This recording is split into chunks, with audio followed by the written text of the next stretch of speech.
Mga tol, ngayong hapon gagawa nga pala ako ng manong sauce para sa merienda. Meron kasi akong binili ritong fishball at kikiam kaso wala akong sauce kaya naman gagawa na lang ni Daddy Aiso ng paraan niya mga tol. Tara, lutuin natin yung sauce na yan. Let's go! Dito sa kawali mga tol, lagay na natin yung butter at nang natunaw na yung butter natin dyan mga tol, nilagay ko na rin yung bawang. Konting gisa-gisa lang yan mga tol, sinunod ko na rin dyan yung sibuyas. After nyo nga may lagay yung sibuyas dyan mga tol, ganun lang din, gisa-gisahin nga lang natin ang bagayan tapos lagay na rin tayo ng isa't kalahating kutsarang brown sugar.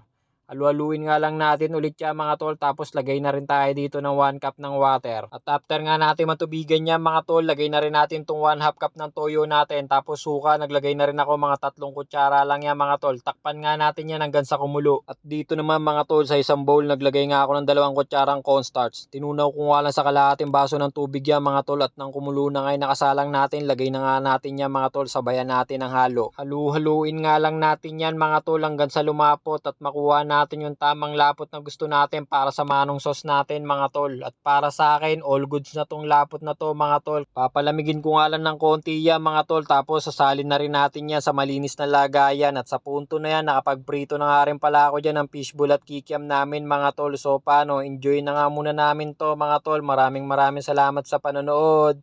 Ingat!